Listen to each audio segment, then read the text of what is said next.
My name is Mason Graham. I'm a Senior Account Manager, Business and Personal for Royal Bank, and that covers the Red Deer and Innisfail markets. What that means is I work as part of a team of 7 people, inclusive of our manager, that sort of takes care of quote-unquote small business, anywhere from old Hannah, Consort, Olds, all the way to Stettler, and Sylvan Lake, north of Lacoma, Pinoca. So with that sort of like as a broad scope, that's a really big territory. It represents a lot of different industry. And having the benefit to work for Royal Bank for the last 6 years has really put me sort of in a position where I get to experience hopefully more fraud than all of you do. So it's really interesting to see. I started in personal banking and came to business banking, and it's no different. Fraud in a personal banking context is just as hurtful as it is as an actual business, and so it kind of bears talking about. And I think that's the important thing, is that we sit here and that we talk about awareness for fraud, and we just talk a little bit around what it is, like the different ways that you're vulnerable, and also the ways that you're safe, because that's the part that never actually gets covered. Media is not very good at reporting on what is actually safe about what you're doing in online banking, is not very good at reporting necessarily that aspect of it.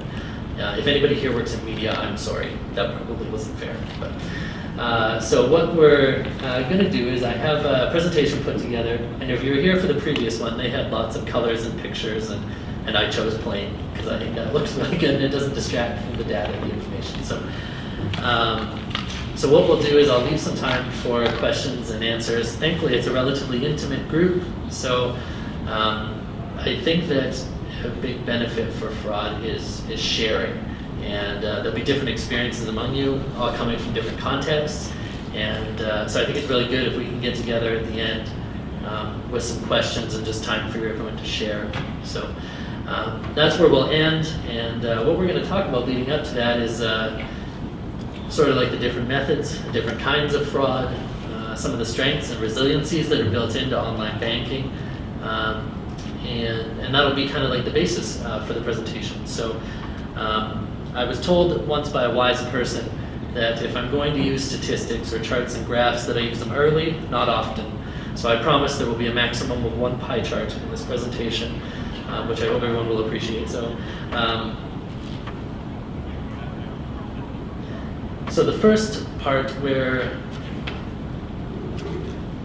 we need to start is I did some research to get prepared for this presentation today, and a lot of it was sourced from government agencies. So for this comes from the Anti-Fraud Center, and some of the definitions are a little bit different than how we think about them consistently. So the Anti-Fraud Center sort of covers this group of fraud in something they call mass marketing fraud.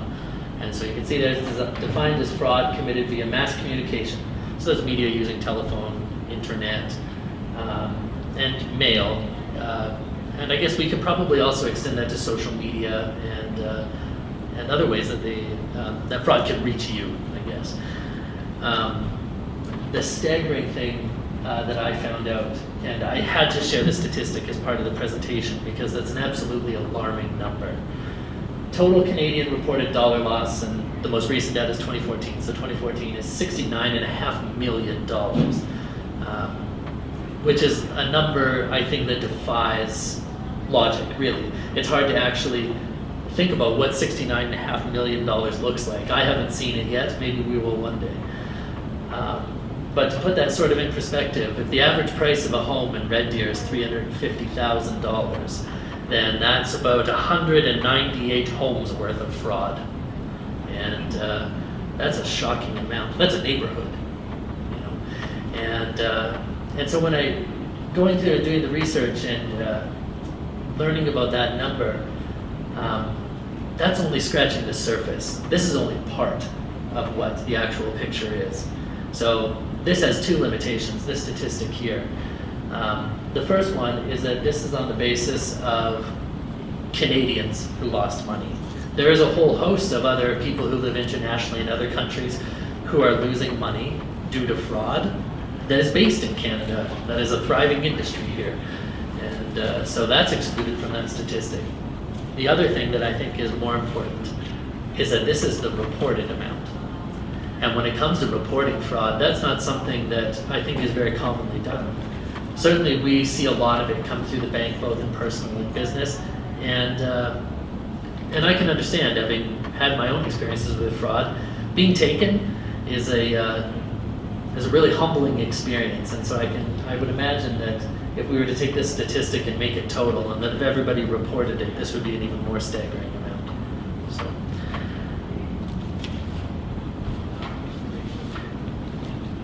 Now I took that number for $69.5 million, and if we could break it down into several categories, and this right here will satisfy my quota of pie charts. I promise to not talk anymore on that one. So, as far as, so they term it as top 5 mass market fraud schemes. And you can see here in the pie graph that fraud is diversified. They have a lot of different industries and a lot of different methods that they operate in. And so we're going to talk a little bit about these different kinds. The cool thing to do this and sit and talk in this sort of forum is that everybody here has probably had an interaction with at least one of these kinds of fraud. And if not, then you know somebody who did, or it's been shared on Facebook or something similar where you've come across or read a story about this. So thankfully we have a government and we have industry that tracks this data and that works on compiling these statistics and putting this all together, because I think it supports awareness. And when you start looking at how this fraud breaks down and how that affects and how it impacts us, that being aware of all the different ways that you're vulnerable as an individual or as a business is really important, because you start to recognize and start to know things. So that's sort of where this is headed to anyways. The one thing that really stuck in my mind, and you can see it evidenced in the chart here, is that fraudsters will always innovate, that they will always be on the cutting edge of their industry, that they will always find new ways and they will adapt. And certainly we've seen that over the long term, as well as what's happening now with social media and the like, is that they will always adapt their methods. However, fraud has one target, or two targets specifically: your information and your money. And those targets will always remain static, they'll always remain constant. That's how they drive their profit. So when you think about this, you'll find this in a lot of different contexts like this. So if we talk about the most prevalent, ignoring the information for all other reported mass market fraud schemes, because there's a lot of different variations on sort of these classic categories here, and not a lot of actual data to find what all other actually encompasses. So if we're looking at the ones that we can actually target and measure, the first in that list is service fraud. Service fraud is essentially a fraudulent offer of service. And as you can imagine, for 21% of that total, that could take a dramatically broad approach. At 21%, we're talking about things that will touch a whole bunch of different industries. And this is important for businesses because they may be industries that are redundant to what your actual business is, to what your legitimate business is. So if we think about service fraud, we'll talk about stuff like telecommunication services, for internet services, for finance services, medical services, energy, warranties, insurance, sales, service. This is a really broad category. And so if we think about this, I've had a personal interaction with clients who had been approached from a consulting firm and had offered to do an analysis of their business. And so those people had come in and had sent a big long brief about what sort of areas of consulting they were going to be looking at. And in the context of their business, these very well-meaning business owners looking for ways to make their business leaner and more efficient paid in advance a consultancy fee, which was a staggering sum of money. And to have to talk to those clients on the other end of paying that fee, and all they really received was just a pile of paperwork. It was just stuff in general. This is a really good example of service fraud. So as business owners and personal people, you'll be marketed to on this basis. People will reach out to you, maybe in broad strokes, maybe with targeted information, that will sort of, I guess, make you, the offer for this kind of fraud can look really compelling. So that covers service fraud. Like I said, 21% of what we're talking about there. The next would be prize fraud, and this is probably the easiest one to laugh at.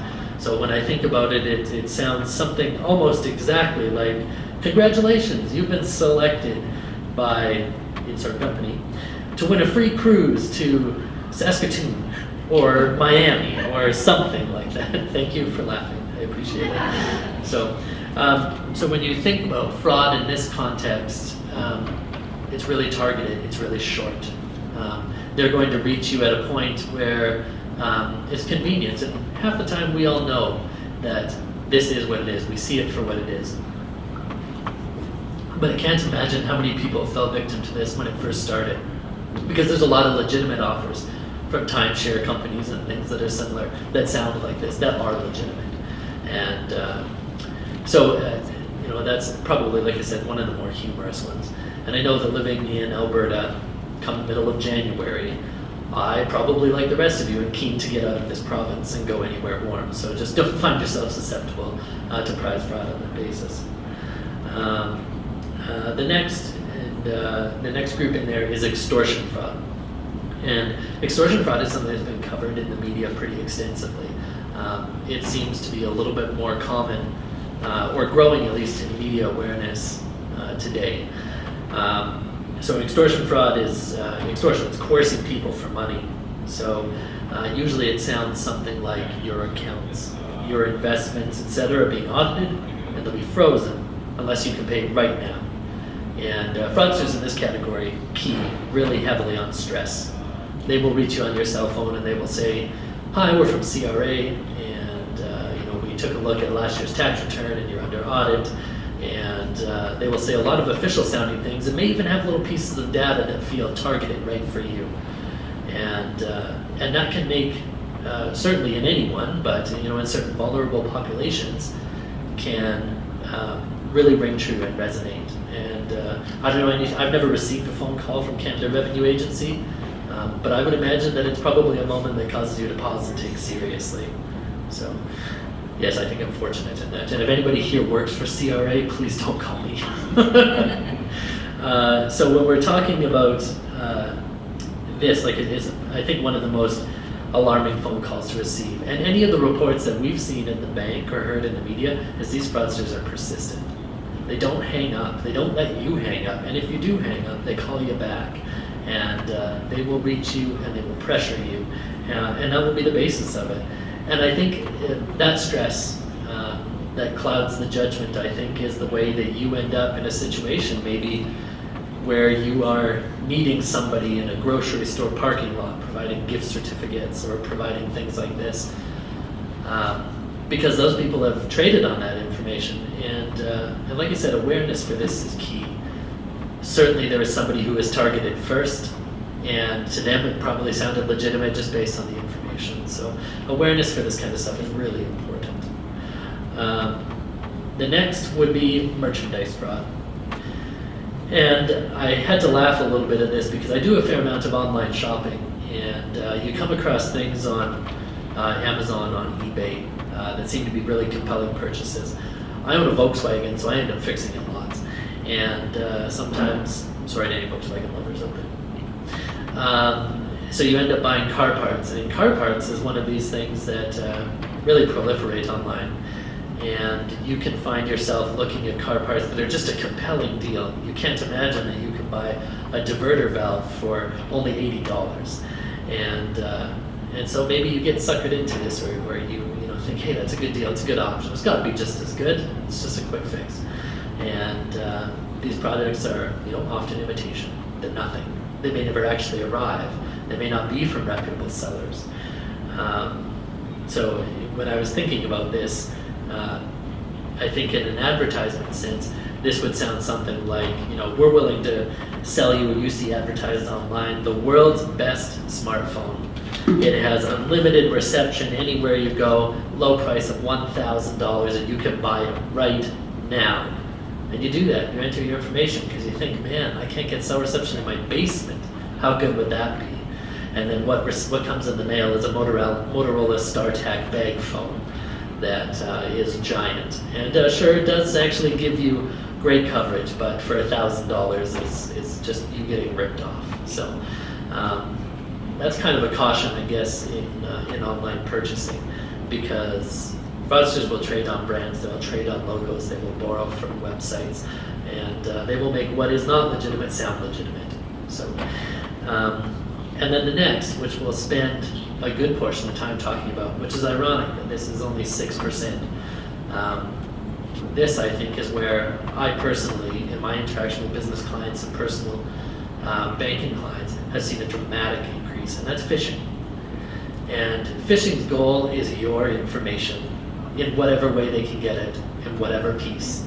I have to believe that there is criminal enterprise and there is organized fraud that exists somewhere that builds profiles based on people for this express purpose. That information is extremely valuable. It can get you into things like people's online banking, even if it's something as simple as my Amazon history for what I purchase online. People are going to be able to glean a lot of information from something you may not pay much attention to. They're going to know where I ship things to. They're going to know how I pay for it. They're going to know things like this, and they'll be able to change it. And so when we think about that in that context, this is just a gateway. It gets them somewhere else. And I think, truthfully, it's the most insidious of the bunch. I think phishing is the primary way that online banking can fall apart, is because people will find information. If you use duplicate passwords, I mean, it's only logical for them to try. If they see a Royal Bank Visa that I paid for with my Amazon, and they can figure out my Amazon password, why not try it in online banking? It's harmless. And from time to time, they probably get lucky. I would be remiss talking about this if we didn't talk about check fraud. So the scope of my presentation is supposed to be related to online banking, in something like this. But you can't ignore statistics like this on check fraud. And this certainly has been the bulk of my experience with the bank.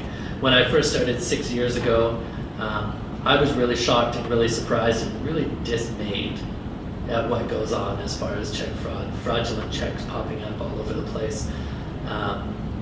People doing, empty envelope deposits and things like this. And so the statistic that we found for this from a Canadian Payments Association survey pegged this at 2/3 of all fraud, which is just a staggering amount. And so I guess one of the main solutions to this is to stop using checks. Personally, that can be a little bit easier. My babysitter doesn't accept anything else, but usually for most of your business that you're going to conduct personally, you could probably find another way to pay people. But businesses don't necessarily have that option or that luxury. Some suppliers require checks. Sometimes it's the only way your employees can get paid. And there are a lot of different ways that you can do this stuff, but it may not necessarily be an option for you, or you may not have investigated that option. So that's something to think about. I think talking to a crowd of business owners about check fraud has to be probably the area where most of you have been hit or been victim from check fraud. So the good thing is that the other half of this presentation that's about online banking sort of subverts check fraud. There's a lot of different things and a lot of different capabilities that you have through online banking in a much more secure environment. So if you haven't talked to your financial institution about alternatives to checks, both personally and in your business, this is a really good conversation to have. Undoubtedly, they'll have something that will save you.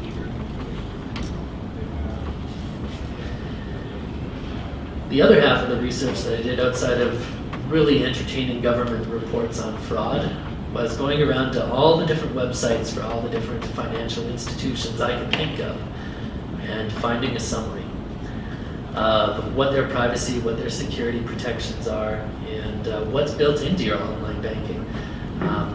I know in the 6 years that I've been working with the bank, there's been a big surge in people accepting online banking and using it on a regular basis. And that's across demographics, from people who are starting out banking, from students, from everyday citizens, senior citizens, from businesses. This is something that everybody is really finding functionality, and especially now that it's accessible for most financial institutions through a mobile app. I can't imagine if I didn't work at the bank that I would probably ever be there, because you can do most of the things that you need to do in the bank through these alternate channels, through online banking and things like this.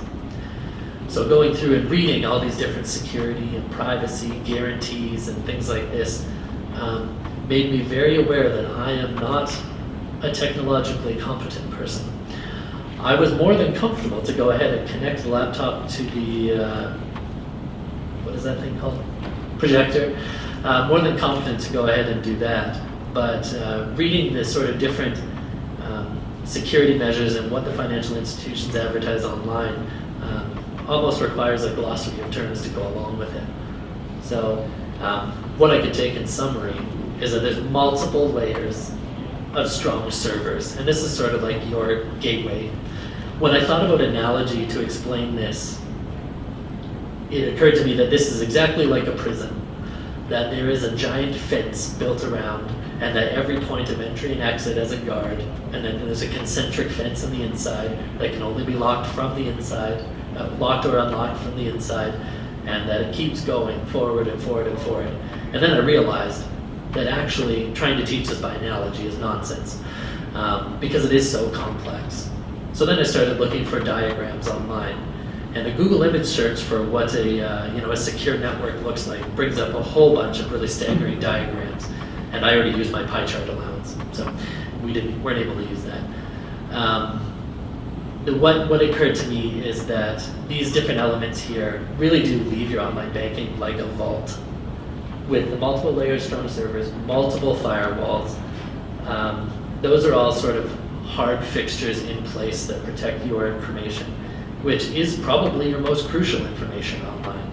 And aside from this also, is that all this is updated, that somebody else manages it and watches it, that there is entire technology departments that exist at these corporations, the financial institutions, as well as other corporations that you do transactions with online, that update this constantly.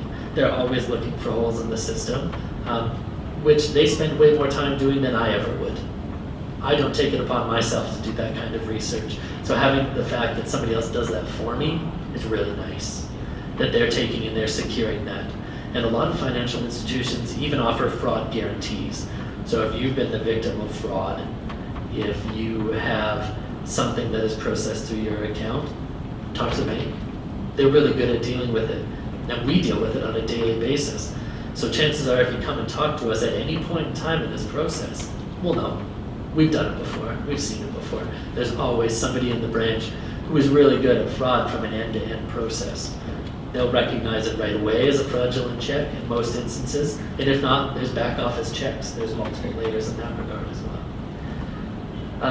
Enhanced data encryption is essentially a giant scrambling of all the information you're going to send back and forth. I was talking with I wish I could remember his name, the gentleman who is giving the talk in Salon B from Bulletproof IT, and about 128-bit socket layer encryption. And he had he was kind enough just to say, like, it's just really safe. And that's probably the easiest way to talk about it, because it's taking every single piece of information and it's breaking it down and it's changing it, and it can only be reassembled on the other end. And that's a lot more safety online than I can provide for myself. So the other thing, and this is automatic session termination. I mean, when you're logged into your online banking, that's where you are, and that's where you can do everything. This is a really kind of no-brainer method of security protection, is when it doesn't look like you're there, it shuts it off. And that does a lot to protect your information. And I mean, it's evident in your computers as well as your phones, your mobile phones or tablets that you do your banking from. So online banking, I think, is a safe environment to do transactions in.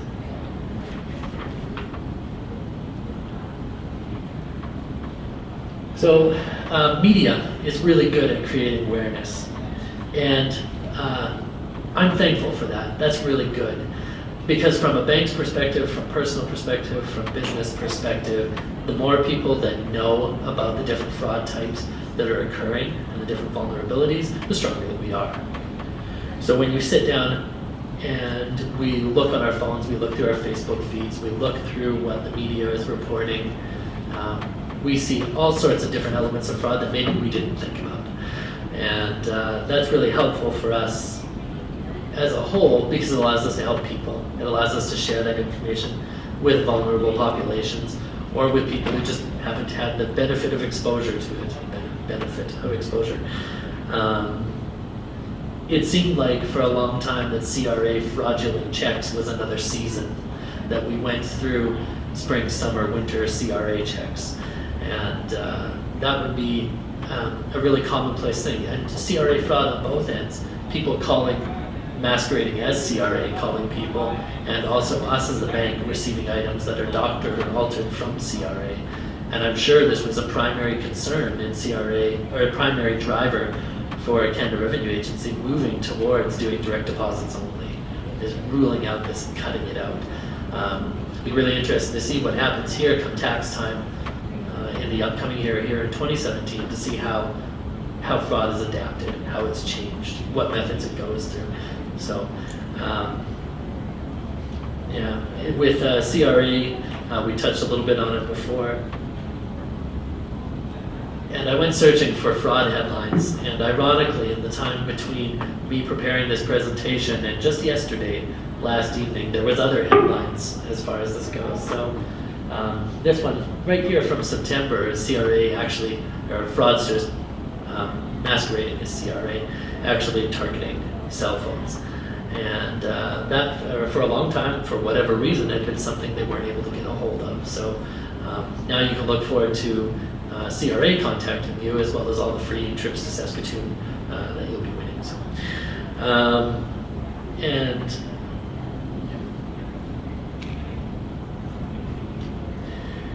and I talked a little bit about what it is like to receive that phone call from CRA and to have that, and to talk about what a stressful experience that is. When we think about that in the context of a cell phone, most of the conversations I have on a cell phone are really quick, are really clean, are intended to communicate information and get off.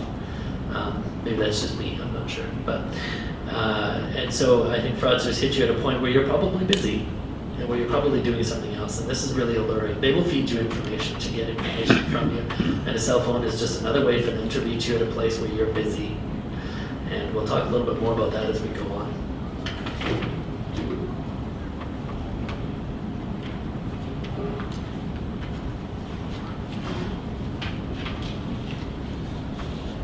So given the strength, all of this that's built into online banking, unfortunately, fraudsters are very enterprising individuals. May even be good business owners if they ever got into legitimate business. The weak link in online banking and in information security and protecting yourself from fraud is you. And that's why we talk a lot about awareness. This is the primary way that people end up getting scammed, is by giving away pieces of information through all these other different methods that we talked about already. And so as far as you as an individual, we'll talk a little bit about what you can do and what those scams look like on a personal basis. You may receive emails, there'll be people masquerading as all sorts of things. And the emails that you receive for phishing emails, they look spot on.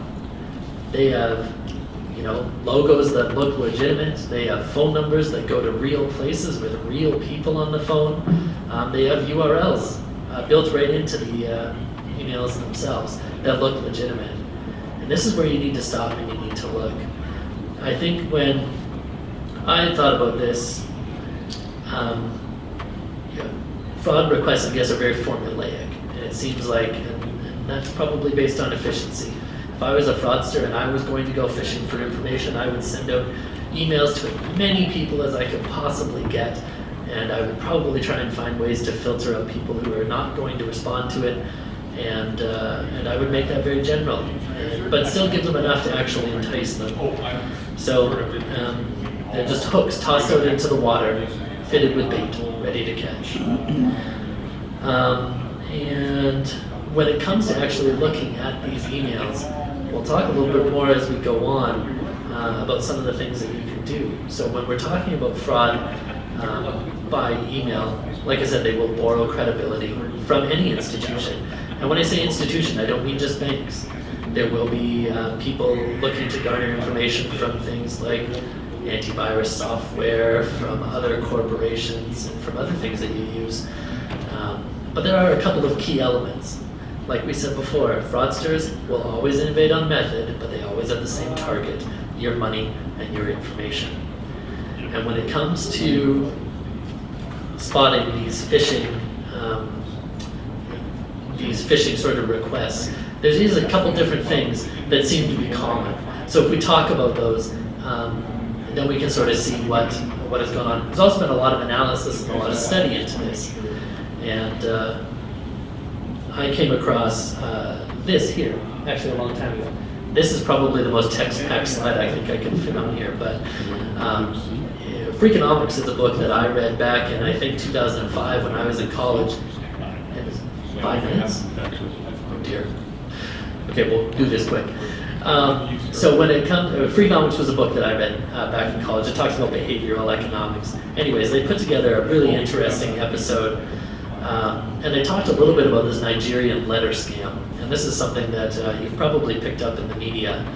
And we had actually received one at the bank when I worked there, and it showed up. And we tossed it around the office and had a good laugh, and made fun of the atrocious spelling and grammar, and joked about making it a referral to our investment specialists just for a good time. That's how bankers have fun.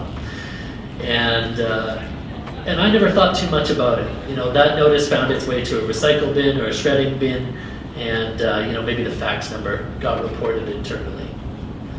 I never thought that what they were doing was actually filtering. What they were doing is they were building into that email terrible grammar, terrible spelling, as a way to filter out people that might be wise to it. They were using this as an instrument so that the people that were contacting them were the vulnerable populations, were the people who were responding to a stress response.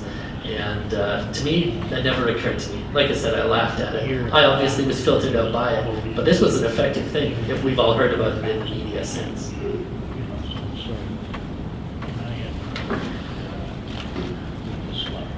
So as far as this goes, the adage that an ounce of prevention is worth a pound of cure is full on the best. If you can avoid being a victim of fraud by being cautious initially, then you will have saved yourself a whole bunch of headache as far as this goes. So when you receive faxes, which I don't think occurs actually very much anymore, because they're dead documents, they rely on you to take action. But when you receive emails, those are live. There's links embedded in those, there's directions, there's phone numbers to call. Just don't. It's always better to check. So like I said, any financial institution that has any experience with this, we've seen them before. You can call us. If it comes from Royal Bank, it doesn't sound quite right, you can come and talk to us about it. We'll tell you if it's right or not. Even built into most of the websites for financial institutions is an email address for specifically reporting fraud. And that's a good method. I'm in the habit, when I get emails, of just scan reading. My boss is in the back row, so sorry, Karen. But when it comes to responding to emails, you scan read. You pick up information and pull out the relevant details, and you take action on them. And that's what fraudsters want. They want you to receive their email, pay it, the same 32% attention you can because you're multitasking on other things, and to take action because it looks legitimate. Before you click anything embedded in an email, just stop. Just take a look around. Rely on your instincts in this. Does the colors match? Is that World Bank's blue? Is that CIBC's red? Do those URLs go to the same places? Is that phone number legitimate? Why does that URL end in .ru instead of .com? I've never seen that before. Things like that. So stop before you take action on that. And like I said, most of the financial institutions, even corporations, are available through email. You can contact them. You can send them a request. Just forward them the email and say, hey, is this legitimate? They'll get back to you. They're interested in stopping it just as much as you don't want to be a victim of it. Because what's happening is these corporations, fraudsters, are trading on the value of their brand. When they attack somebody like Royal Bank or use our credibility, or somebody like CIBC, somebody like CRA, they're using the brand credibility that's built into that to actually lure you in. And so when you stop at that point in time, before you click anything in that email, before you click those URLs, what you're doing is you're actually stopping fraud twice, just by that same action. Because you're stopping fraud that is going to end in misery for you, and is also going to prevent the bank from looking complicit in this fraud or whatever organization they're masquerading as. I think when it comes to this, it's really important that if your brand, if your business was being masqueraded as these fraudsters were using yours, that you would hope somebody would stop as well. I think I only have a couple minutes left, so we'll talk very quickly about this. I picked ransomware out of this because there's one specific kind that usually has a pretty broad reach as far as online. And ransomware is something that it kind of sounds, I guess, exactly like it is. My personal experience occurred when I was in university. So I was halfway through, maybe 3/4 of the way through, writing a really big history term paper. And what happened is I came to a point where it's the night before and I'm finishing up. And what happens is I get notified that there is 14 different vulnerabilities built into my system, and that there's 3 critical flaws that will result in my data being lost and my operating system dumped. I nearly fell out of my chair when that happened. I had already plugged in all this information and done all this work, and it began to feel like the virus was just literally eating my term paper, and I panicked. And so what happens is thankfully the people that were so kind to provide this complimentary scan via a pop-up informed me that for the low price of $80, that I could have everything back. I have never been so thankful to be broke. $80 as a student was hard to come by, and I did not fall victim to this on that basis alone. But I got hooked. I bought in. And I consider myself a savvy individual. And that just proved to me that in a stressful situation, you'll kind of do anything to make sure that, that you're safe and that it's protected.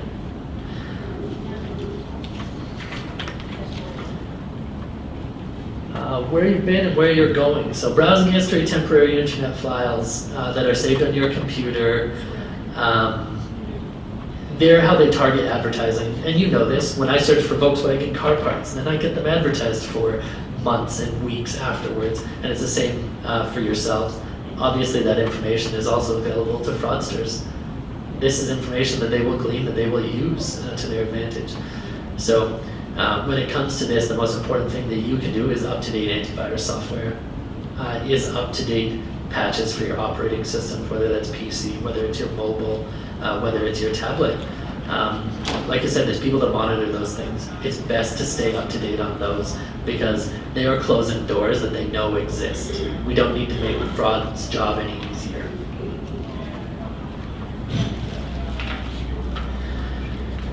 So what next is kind of just a summary of everything that I talked about. I tried to make it into a cute little acronym because acronyms are the things that stick in your head. And so I just chose bank. I can't imagine where I got that idea from. So be aware, always make sure that when you're out there, that you're looking for fraud, that you're reading those communications and relying on the people that tell you things. Assess the details, look really closely, do not click, do not press 1, you will not win that trip to Saskatoon. It is not going to work out for you. That's the 3rd time I made that joke. That's a lot of mileage for a joke about Saskatoon. Never click links embedded in there. Just don't. And keep up to date. And then that's the end.